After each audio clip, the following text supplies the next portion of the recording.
What's up, Ginine and Tracy from Orlando? Hi from Orlando. Hi from Orlando. That was awesome. Orlando.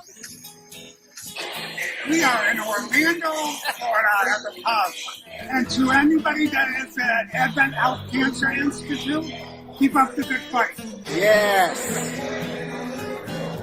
Hi, my name is Brian Hunt, and I just want to welcome you guys to Orlando, Florida. We're here in Orlando, Florida, year-round. We'd love to see you. Hi, welcome to Orlando. My name is Michelle from Levi's. Born and raised here, fourth generation. Orlando? Yeah. Love it.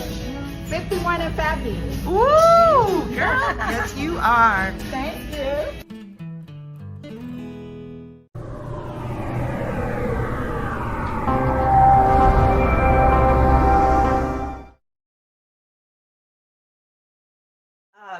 We are so happy to have you, Danny and Sara-Jane. Oh my goodness, we're on cloud nine. And Sara-Jane, would you start us off by telling us a little bit about Here's Hope Project and how you met Danny and Demi? Yeah, of course. So, I've been running the Here's Hope Project for about 10 years now. And it began with me just creating music videos, using home photos and videos for families that have kids that are sick or special needs. And then it evolved into like a podcast, a parent blog, original song creations. And now it is evolving into a documentary music video series where I travel to film their stories firsthand. And Danny's is the first in the series, which I am so excited about.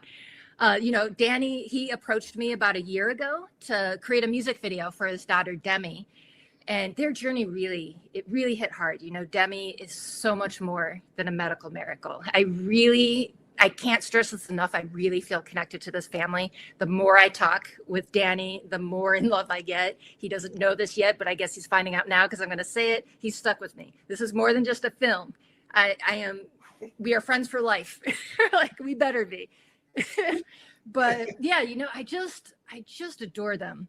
And Danny is so very open about his struggles and experience as a father. And that in and of itself inspires me because that's not something we hear a lot with guys, and I really, I think, his faith inspires me. The role that music and God has played in his life and even in mine too, it's just a really powerful transformational one. And so the film we're working on, it's going to be called Tested Love, which is actually named after a song that he wrote.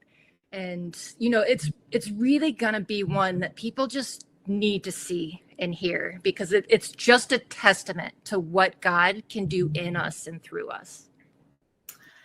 Well, Sara-Jane, before we have Danny speak, it's hard not to want to be your forever friend. You're just so awesome, Sara-Jane. I mean, come on now. We met first in Seattle when I lived there. And yeah, we just are so grateful that you're here to introduce Danny. I mean, I'd love to hand the mic over to him and get started. I'm really excited for you guys to hear what he has to say. Awesome. Hey, Danny, how are you? Oh, I'm doing all right. How are you guys doing? Thank you for having me. I really appreciate it. Well, it's great that you're here. Thank you so much for attending, being a guest in the show. Your story is so amazing, and we just love it. Last time we had a talk with you, I know there was a little bit of mist in the air. A little bit of, I'm not going to say tears. Can't do that. He's going to blame it on the onions, though. Onions. Yeah, she's cutting onions, whatever it was. But it was a little moist in the air. But man, it's such a great story, and it's got to be told. And we're so grateful that you're here to tell the story. So tell us a little bit about yourself. Yeah, take a minute or two just to give an introduction, and we're going to go off stage for a minute. I mean, after Sarah spoke, I feel like I don't have nothing to say. Thank you, Sarah, and thank you, Gene. I appreciate you guys. Rockstar Diaries, I thank you for giving me this opportunity to share a little bit about myself and more importantly, Demi, my beautiful daughter that's now just turned 15 and was given 3 days really to live and is nothing short of an absolute miracle. So I am the youngest of 9 children. I have 4 children of my own, 3 boys and Demi. twin boys that are 16, Demi that's 15, and a 12-year-old. I Cuban American, born and raised in Miami, Florida. My parents fled communism. They were 4 and 5 years old, respectively, and came here to give us an opportunity to live a free life. Jesuit educated at Belen Jesuit, and eventually went on to get a college degree in business administration. Then went to law school. Been practicing law for a while now, and I got to tell you, Demi, for the last 15 years, has given me such an incredible gift. And I didn't realize the magnitude of the gift until 2023. And I am just super blessed to be able to speak about this, because from incredible pain sometimes, guys, we can have something miraculous occur. And the ultimate question for me is that I came to the painful realization of is the pain going to make me bitter, or is it going to make me better? And my gosh, this has made me significantly better, and I'm very grateful. We're so glad to have you, Danny. And by the way, we're going to be in Florida this weekend and next week, but we're in Orlando. I think that's like 3 hours away from you. Yeah. We would love to collaborate on a song with you and Demi. Oh, that'd be fun. That'd be great. Do you want to go back to the beginning for those who don't know Demi and her story? Sure. So Demi was born with a very complicated heart defect, and it's called tetralogy of Fallot with pulmonary atresia and MAPCAs. MAPCAs is just a medical term of major aortic pulmonary collateral artery. So she was born without a pulmonary artery, which is very significant, because without that, you really can't oxygenate, and therefore you can't breathe. You can't breathe, you can't live. But Demi, to compensate for that deficiency, her body just had these little collateral vessels that shot off the aorta into the lungs to be able to oxygenate. And in utero, she was diagnosed, me and Demi's mom were having ultrasounds weekly, because it was a very high-risk pregnancy. And I got to tell you, it was, we had an opportunity that they presented to us, and I wouldn't even call it an opportunity. They gave us an option, and very non-bedside like, and they just said, oh, so you know what, your daughter has a very complicated heart defect. She's probably going to have DiGeorge syndrome or Down syndrome, so you can have an abortion. And I'll never forget those words and how it was said, more importantly. And it's so scary. First of all, you hear that, but then you hear how they suddenly can just, with no emotion whatsoever, just say, you can just have an abortion, no big deal, like, here, pass me the peanut butter jelly sandwich. And I'll never forget that, because because when you're in such a vulnerable state, something somebody says, especially a doctor, like, you can really consider it and maybe make a very impulsive decision. And I got to tell you, I would have been robbed. Demi's mom would have been robbed. My other children would have been robbed. You guys, the world would have been robbed of such a beautiful story. I'll never forget that, and I'm sorry for repeating it, because it was so profound, and I am so grateful for not even seriously considering it. I told that doctor in a not so nice way and in a very loud Cuban voice. I said, listen to me, I'm having this baby. We're having this baby, whether the baby has Down syndrome, DiGeorge syndrome, whatever syndrome. It's our baby, and we're having it. And you know what?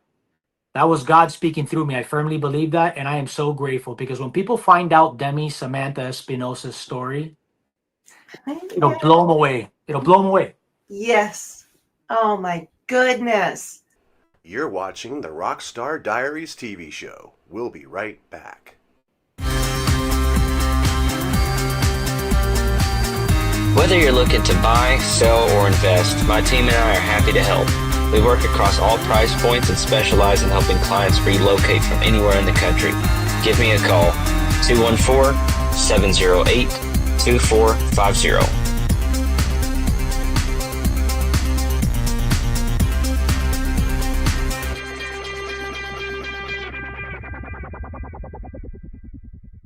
You yourself have been through struggles. It seems like your family's been through struggles, and you guys are overcomers.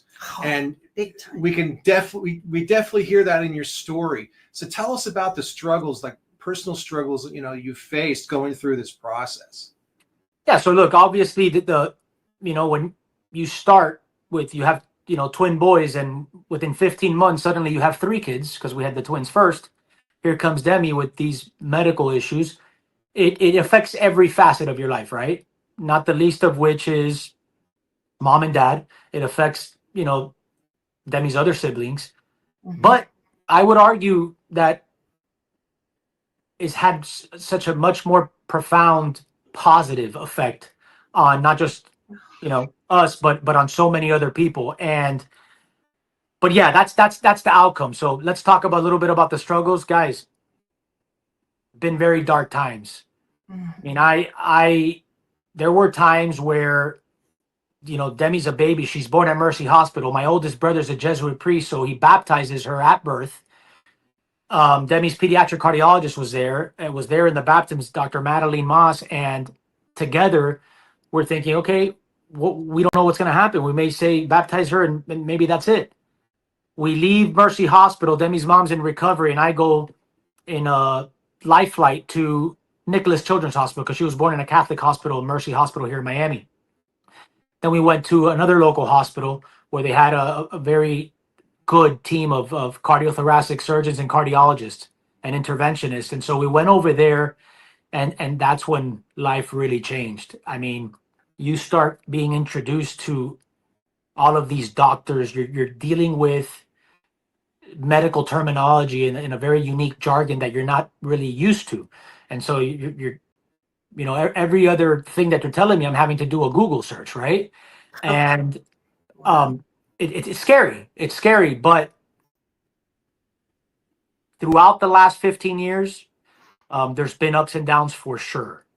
The downs have been, man, very dark. And when I say dark, I mean just anxiety, depression, because she gets good, but then she gets bad, and she's a baby. We're having to stick needles in her head because cardiac babies, excuse me, aren't very vascular, and so I remember having to shave her head as an infant, 2 days old, because they had to get a PICC line through her head, and not many people can see that, but God gave me the faith and the strength to persevere, and people's prayers just sustained me through it. And it started back, when she was a baby, and then she's had multiple open heart surgeries, too many cardiac catheterizations to count.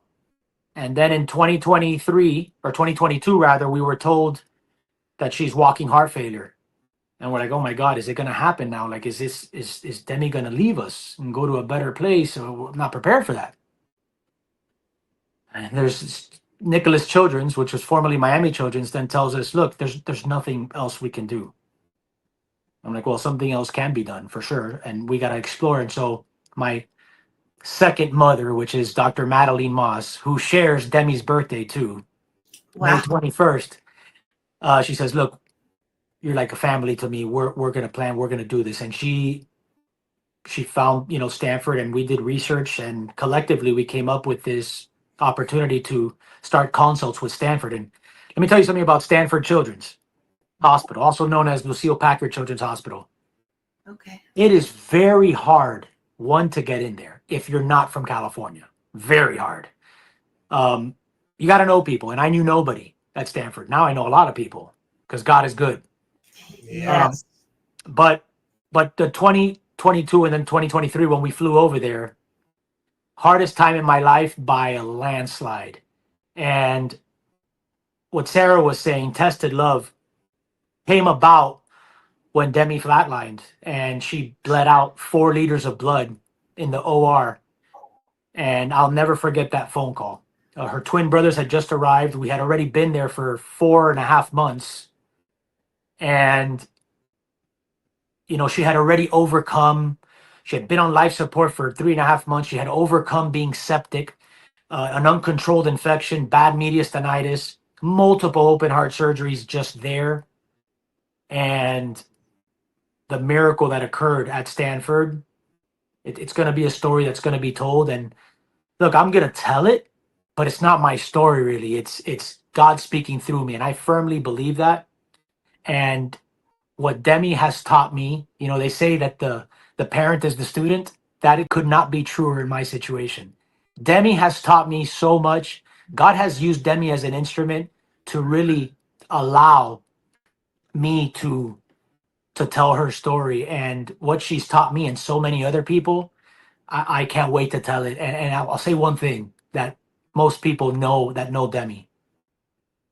Demi is an angel roaming the earth. I don't say it because she's my daughter. I say it because that girl, anybody she speaks to, anybody she interacts with, they notice it. And I'm so blessed that God chose me to be her father. Oh, I Amen. have to be, yeah, I have to be honest. She's made an impact on me, and I haven't even met her yet. You know, I watched the amazing video that Sara-Jane did, and just by hearing you and the love, it's really made an impact on me. And a couple days ago, I was feeling sorry for myself. I wasn't feeling well. I did something to my neck, and you guys came to mind. You guys came to mind, and I said, you have no reason to feel sorry for yourself, Ginine. If these guys are, I just can't say enough. Just listening to you talk, just really, do you agree? What made you the warrior you are? I mean, yes. One day you just didn't decide to wake up and say, I'm going to follow God, did you? I mean, there's a warrior process. What made you the warrior through all this battle? It's a great question. I think God has been preparing me for several years. Mm-hmm. And while it was happening, I can honestly tell you, I probably did not connect with that. There were times where, look, we're whether you're a follower or you're not a follower of Jesus Christ, in the end, you have to recognize, I think, when things are just beyond you. I mean, it's easy to take credit for it, but I can't, because I think what made me the warrior is my faith in Christ, that was instilled in me by my parents, my siblings, and then truthfully, Demi. Demi is, I love all my children, obviously, but my daughter, I'm watching my only princess, right? She's got 3 little soldier brothers that protect her. Not little, actually, quite big. And this girl has managed to give me this incredible strength. And what's incredible to me is she tells me I give her the incredible strength. And so it's this symbiotic relationship that's beautiful. And that what I once thought this experience was my worst nightmare, and let's call it like it is. It's not nice being told your daughter's not going to make it, and living 6 months abroad when it was supposed to be a 2 to 3 week trip, and all of a sudden you're on life support. She can't get off the machine. She's on ECMO, VA ECMO. She's on the ventilator, heart lung machine. I mean, that's tough. And while that's happening, guys, you become so close to the families that travel all over the world. I have this, a family from Samoa. I have this family from Idaho, family from Bolivia, a family from Nigeria, a Florida family that I'll never forget. And I think it's all of that cumulative experience that has forged not only me, Demi, and my family. And I can't be more grateful for it, because when I'm experiencing this in Standford since 2023, incredible how you can connect with gratitude in such a dark place at times. And that's because 13 kids passed away while I was there that I knew. And you become family with those people. You become very close. You roam the same dark hallways at times. You hear the screams at night. You know when they pass, because they put up those barricades with the little butterfly. And it's terrifying, because you're seeing these parents again, and then you're thinking, oh my God, am I next? And so my long-winded way of answering your very simple question is all of that is what forged me. And when you ultimately go through that and come out the end, the positive end anyway, I think you have now a responsibility, and I consider myself to have that responsibility to not only talk about it, but to act it, Yeah. and to live it. Yeah. You know, that's it's as good as I can put it. Well, you referred to Demi as the heart warrior, your heart warrior. So we're going to take a pause right now so we can play an amazing video that Sara-Jane has done for you. And so the audience can get to know Demi. Would you mind if we did that? Of course I would not mind. Thank you.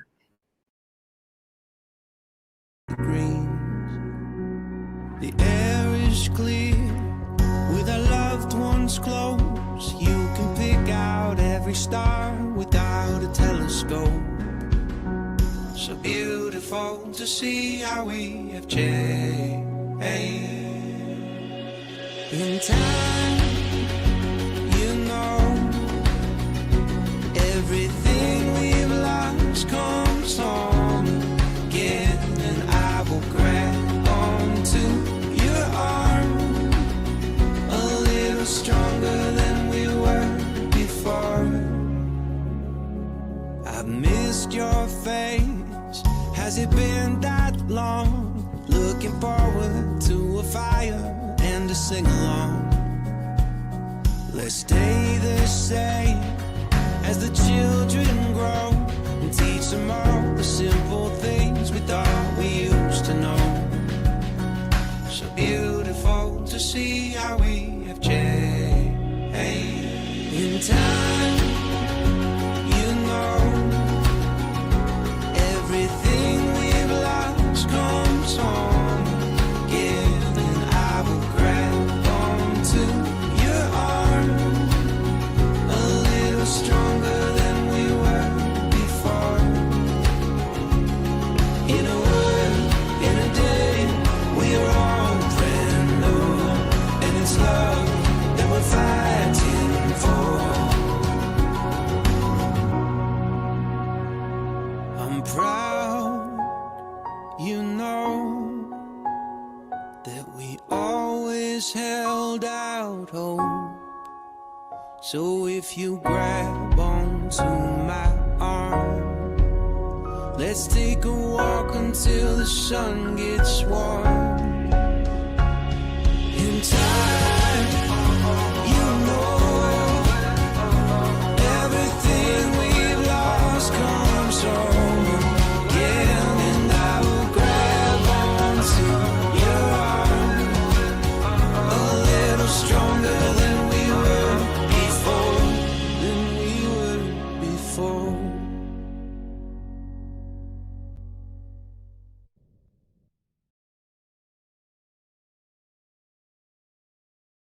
Yeah. Oh my goodness. Every time I watch that video, I get a different emotion. It's so amazing. So Sara-Jane, do you mind talking for just a moment about how you felt doing the video? Oh, gosh, yeah. I mean, when I create these videos, especially this one, because, you know, music is so powerful at just connecting with us. And, you know, when I made that video, I remember I actually I shared this with someone recently, you know, I just saw myself in it. And especially because so much of it was focused on the role that music played, and Taylor Swift, the role that she had on Demi's healing and recovery. I instantly connected with that because the Here's Hope project, it all started with a song. And it all started with a musician and band called Owl City. And so I immediately just connected with that, like what music did for her and how it played into Danny, and just the inspiration with how, you know, they ended up creating songs and writing songs and doing that kind of stuff together. But it was just, I saw myself in them when I created it, and I felt all the emotions and was crying when I made it. It's just, that's what I love about music. You can really put yourself in someone else's shoes, and you can really not just see their journey, but you can feel it as if you're living it too. And it's just such a life-changing feel. That's why I absolutely love creating music videos and on a mission to do this because I want other people to see and feel what I do.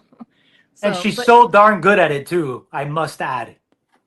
Yes, in fact, we're right now going to put up the QR code and the information that they need for the project, the documentary, and how we can all support that. And I believe that everybody should see the video, the initial video that you did, and look at this information about the documentary, and please support that. These people are amazing.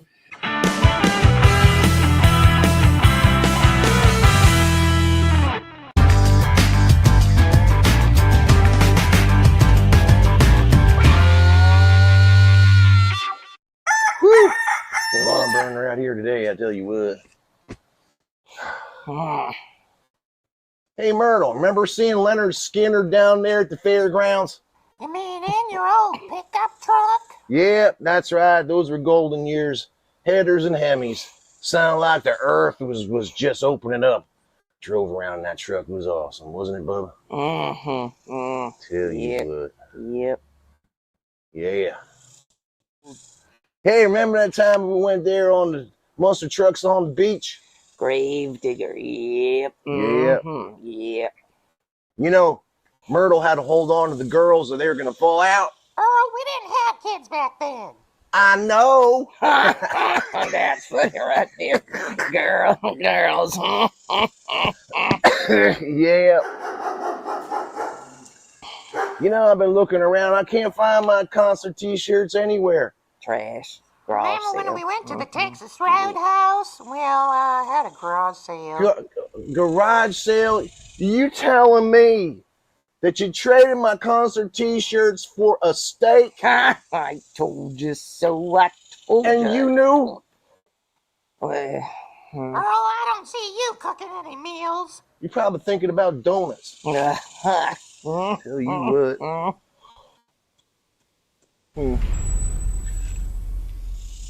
Is that Cletus in that dang dumb silent car again? That jalopy, I tell you what, he almost hit Myrtle and me. We're walking the other day. Bless their heart. You can't hear it coming. They should have a whistle on it or something. We're like, hey, watch the tram car, please. Watch the tram car, please. The beach. Down the beach. That's right. Beach. Gotta do something about that. Oh, wait a minute.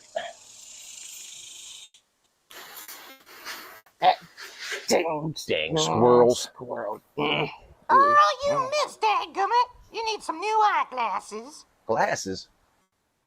Well, maybe so. I'll set that up right now, bless your heart. You know what, Myrtle? I think Jesus wants his Doobie Brothers t-shirt back. Yeah, Jesus still all right with me. Oh, yeah. Yeah. And he wants his donuts. Right. He loves Elvis.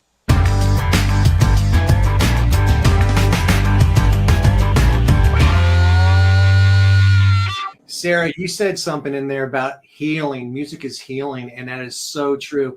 And there's so much to go beyond that, like music therapy and all that. And I know, Danny, you had an encounter with music therapy. Can you go into detail and tell us that great story? Yes. Oh, man, I this is one of my favorite topics, guys. I met this guy named Dan at Standford.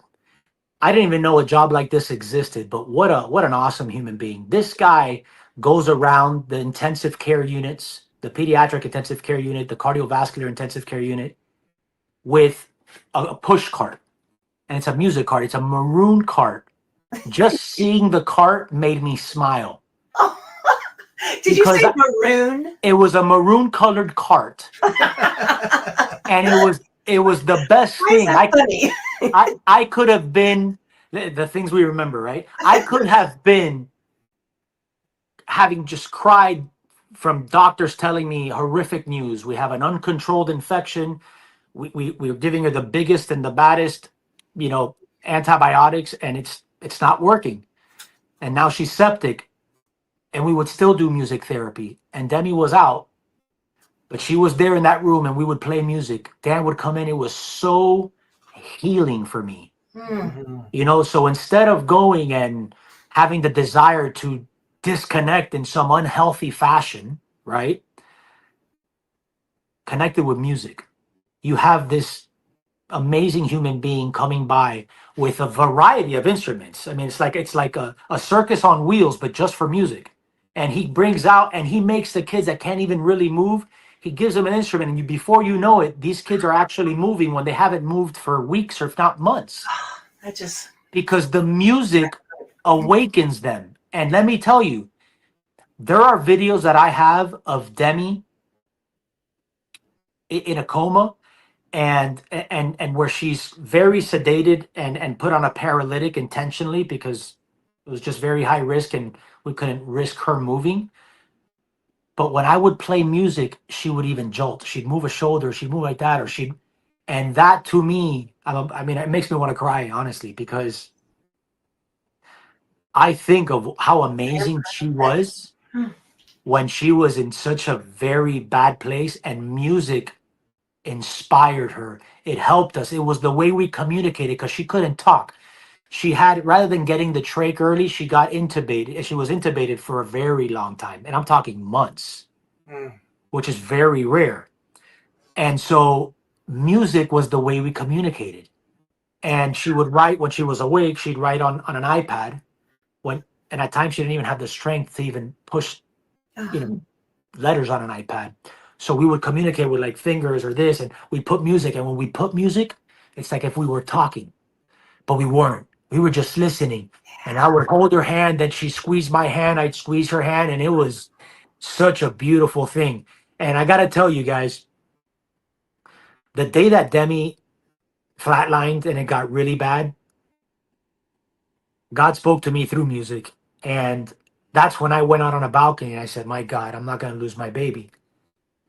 And I wanted to just, I'd sometimes leave the hospital, do something else, just because the pain was just there for so long. And it would get a little better, but then it would get worse. And my God, with all the people's prayers sustaining me really around the world, and the beautiful people I met at Stanford and Stanford University, I went out on a balcony and I just wrote a poem for my daughter. And I said, you know what? I'm going to turn this into a song. So God allowed me to connect with music and use music to really avail myself of a very healthy out. I've seen a lot of the unhealthy ones. I've engaged in those over the course of my life at times. But during my darkest time, I engaged in the healthiest one imaginable. And that is pick up a guitar. And that's what I did. And my goodness, picking up that guitar, what it did. And I wrote such a beautiful song. And with this music therapist, which was twice weekly, the memories Demi and I have, the fact that the music therapist would listen to the song, and we actually ended up recording the song Tested Love in a hospital room is about as organic and as beautiful as it can get. And that's why this story is so awesome, because it's so unplanned, it's so raw, it's so real, and people see it. I don't have to advertise it. Why? Because the minute they hear it, they know the authenticity that attaches to it. I cannot wait to hear that. And I hope you don't mind. We're going to pause for hard question. We like asking our guests because I don't know, you just kind of blew me away on everything that you just said. We don't even have to talk anymore about how music is healing from an emotion, but also scientific, medical point of view. But we have a hard question for you. You ready? All right, shoot. Okay, now I have to read this. This is pretty good. Good question here. If you had all the money in the world and could buy a guitar, any guitar, from someone who was famous, dead or alive, what guitar pick would you use? Zach Brown, undoubtedly. Wow. That didn't fool him one bit. You just like let me guess. There was no pause there. Let me guess. You're a lawyer. Is that true? It is. We wanted you to laugh. Smart as a whip. You're watching the Rockstar Diaries TV show. We'll be right back.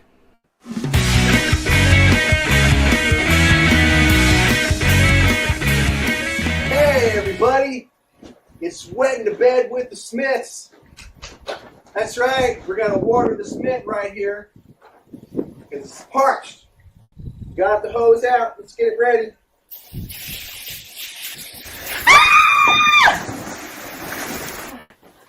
me help you out.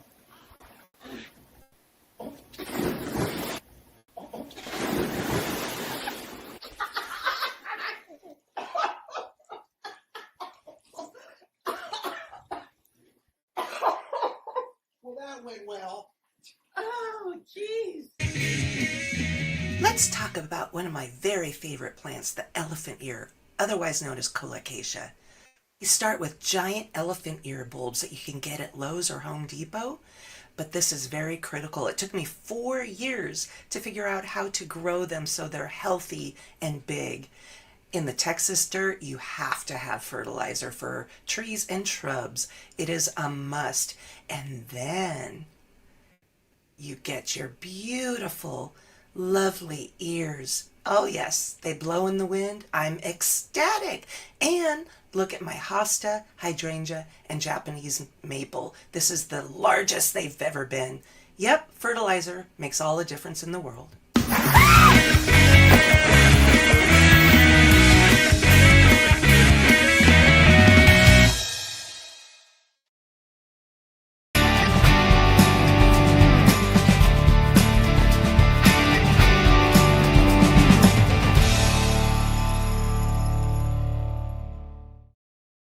See some of those videos of you and pictures, and I can see the smiling. I mean, the good time on your faces. And it's because of gratitude. It's because of your faith. I could see that. Do you want to say anything more? What I started to connect with is the joy of seeing Demi open her eyes. The joy of the day when Demi was able to come off one of the life support machines. The joy of, this is going to sound weird, gratitude that I connected with when I would hear those screams at night and I knew what they meant, that was not my child. And at first there was a guilt embedded in that feeling, but God doesn't want us to feel guilty. We're all suffering. And I think it's connecting with those little bits of gratitude throughout that very painful journey is what helped reshape and actually, back to your earlier question, helped fortify the warrior spirit, really, because again, will that pain make you bitter or will it make you better? At times I was bitter, but man, I have such an obligation now to not only my children to walk the walk, but I feel like I am being called to tell this story and to help people, because I know what it's like to feel alone. I'm in Miami, born and raised. All of a sudden I get sent off to Standford, which was a tremendous opportunity. But then I'm there and I have to move there while my 3 boys are back here with their mother and I'm alone over there. Thankfully, I have family that would fly over occasionally, friends that would fly over occasionally, but it was scary. And there were times where I didn't think not only Demi was going to make it, but I'll be very candid. When they were telling me it's not looking good, I did momentarily connect with a very dark thought of, if I don't take my angel out of this place, 2 of us aren't leaving this place. And then I was like, all right, time out. Whoa. I checked into therapy and I was like, listen, I just had this thought. And when I got to go see this therapist in California, which I would ride my bike to all the time, she told me, she's like, Danny, do you recognize that your daughter's dying? And you have a bond with your daughter for the past, at the time, 14 years of life? And that your daughter's, possibly going to pass away? That's perfectly normal. That person speaking those words to me meant something that it's hard to articulate. It sounds so simple, but to me it was like, poof. If just one person is impacted by Demi's story and me being able to tell it, that's worth it for me because I already went through the pain. Demi already went through the pain. And you know what? We're not done. Demi's, We're not done yet. You know, we're not done. We're gonna keep going through stuff, but at least you know what? We're both jacked up. We both got some serious muscle now. We're ready. December when we came back, we went back for a follow-up. They told us that we have a good 18 months of solid no intervention. Right, that can change, but I am celebrating that all day long. Exactly. Raise the roof there, Ginine. I am. And you also shared some things that I remember we just were in shock about. It had to do with the sport. How Demi is looking forward to, she says things to me like that because she was out of school for a year, and I had to homeschool her when we got back because she wasn't cleared to go to school. And now she's saying things like she had to learn how to walk again. She was a stick. You know, she didn't eat for a good 4 months. Yeah, she was being given stuff, you know, directly through an NG tube. But to think that this girl, less than a year and a half ago, couldn't even walk, learned how to walk again, now is running, now goes to PE, and then on top of that is going into high school now and is telling me, Dad, you know what? I think I'm going to want to try out for lacrosse. And I'm like, you know what? It's a beautiful thing. Because when she was in a bed, I would have given everything in the world for her to speak to me, to tell me, Dad, I want to try out for lacrosse. Go for it. Yeah. Do it. The doctors say we're good, we're good. And Demi's just the best. That's plainly and simply. She is my angel. I always tell her, I go, look, you're my hero. And she goes, Dad, you're my hero. I'm like, no, you're my hero. Oh, I can't wait to meet her. You know, there's so many layers of breakthroughs that you guys have gone through. You layered and a layer of breakthrough on top of breakthroughs. And in between there, you were talking about music and Demi's favorite music star. And tell us that story. How did Taylor Swift come into the mix? At one point, I couldn't really get Demi to move much because she's in pain, because she's sad, because she's crying. She can't talk, but she's crying, you know, and she's telling me, she's like, I just want to go home. And I go, we're going to go home, baby. I promise you. And look, I felt guilty about it for a little bit, guys. But was I not telling Demi the truth of what they were telling me? Yeah, I wasn't. Because I made a judgment call. And I said, if my daughter checks out, she's gone. Mm-hmm. Yep. And it was her spirit and her mind of just, I'm going to keep going, that helped us get through it. But when there were down times, how did I lift her up? Playing Taylor Swift songs. And it got to the point where I would not only play it on the iPad or on my phone, but it became a little bit of an obsession. So much so that this guy became a Swiftie. Oh, she is amazing as a songwriter. She is. She's amazing. And I started reading the songs, because hearing them is one thing, but when I read it also, man, she's so good. She's so talented. And what she's been able to do and the crowd she amasses at these concerts. Yes. And I started learning all her songs, and I started learning on the guitar. I not only just learning to sing them, but then started learning to play them. And so when I play those Taylor Swift songs, oh my goodness, this girl, even if she was sedated, you would see her rocking a shoulder. She would move her hand. It was so awesome. And you know, if I had one thing to tell Taylor Swift, and it's really not Taylor Swift, it's more like Taylor Swift's team. Yes. If Taylor Swift were to actually see Demi's story, I have all the faith in the world in that woman, because she's such a good person. She's such a good woman. Despite the mischaracterization, despite people talking about political faith, all that is garbage. We're talking about kids. We're talking about life. We're talking about death. Yep. She's a good, loving person. In the world, we're all called, regardless of whatever religion or whatever walk of life you come from. Yes. Do good and be good. She does both. We can nitpick some things that she may not do well or that people don't like, but she's an awesome human being, okay? Yes. She's a phenomenally talented artist. And in the end, I would just say, Taylor, if you ever watch this, have your team just send a little note to Demi. Hey, Demi, you are an inspiration. We love you. Taylor Swift. It doesn't have to be anything big. Do we want to meet her? Sure, I want to do anything for my daughter. Why? Because that's another thing, guys. When you're in that space and you're so desperate as a parent, you want to do something for your kid.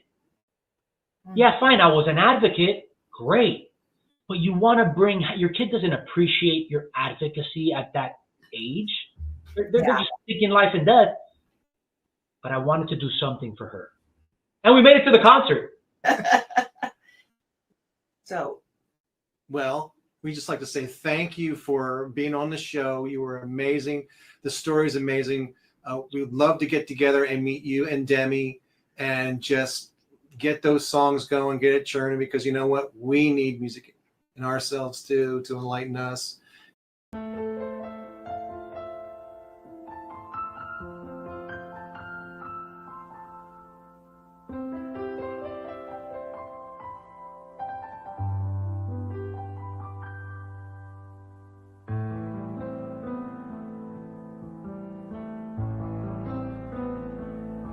Can you hear me? Do you see me? Or am I just another wave to hit the shore? Will you hold me up? Or will you scold me? Can I prove to you that I am so much more? I'm a quiet warrior. I'm a force of nature. I'm not a waste of time.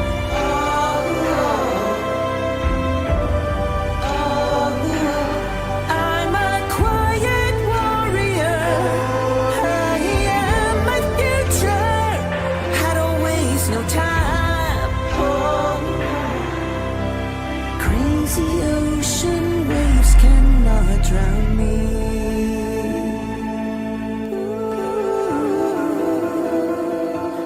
I am here, and I am strong. There's no way to keep me down. I can hold me up. I can love me. I don't need to prove I'm so much more. 'Cause I have a voice. I have the choice to be someone who lives without the noise. I'm a quiet warrior. I'm a force of nature. I'm not a waste of time.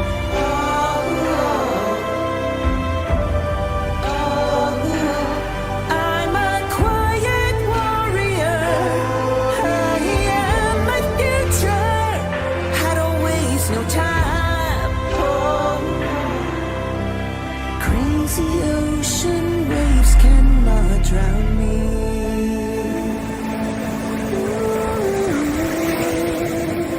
No, they can't drown me.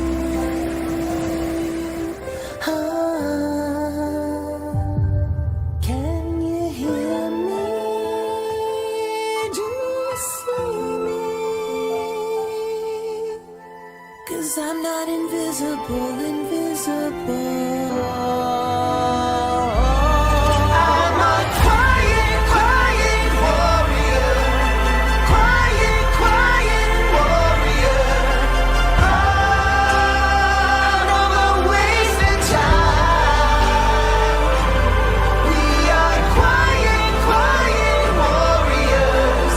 Quiet warriors. No wasting time. Hold your head up.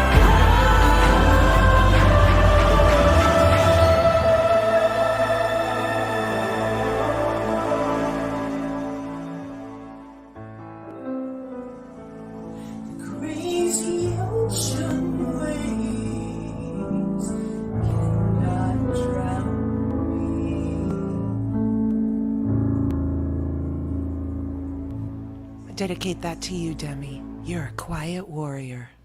But yeah, if you could give parting words of wisdom for those who might be going through a similar situation, feeling all alone in a different state, all those different things. Pray and stay positive. Do your best to connect with all the good things.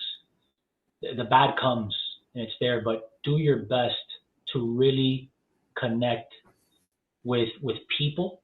And to do my healthy out was music. Do something that you like, because it is a journey that is really unimaginable. Speak to somebody about it, whether it's a therapist, whether it's another family experiencing that pain. I promise you that you're going to be far better off. And the best advice I can give to those kids right now that are suffering and their families is, you're going to make it. Think positive. Think positive and give it your best shot, because live every moment, every breath, be there, be present. And that's the greatest gift, is that gift of having those little joyful moments. Not everybody's going to live the same length of life, but it's not the quantity of the life that you live, it's the quality. So make the most of it. Epic golden nuggets for us. I love it. And Sara-Jane, you're going to be on a future episode to discuss in more detail Here's Hope Project and what you're working on. But do you have any parting words of wisdom? Stay tuned. I mean, please, like Facebook, Instagram, follow Here's Hope Project. We're going to keep sharing Danny's story. Like I said, I think I said in the beginning, this is so much more than a film. This is about getting his story out there now, and just getting people to hear it. And just when it comes to his film, you know, we're calling it Tested Love after a song. I think he spoke about, you know, being on the balcony and just pouring his heart out to God and just writing poetry. And this song was born out of so much pain and trauma, but it turned into the most beautiful thing. But just come along this journey with us and with Danny and support his journey and get his story out there. Awesome. Thank you both. We are very honored to have you. We love you. We can't wait to meet Demi. We can't wait to see the documentary. It's going to go skyrocket high. Woo! Woo! She always connects with people. When she says bye, she's like, peace and love. Yeah. Oh.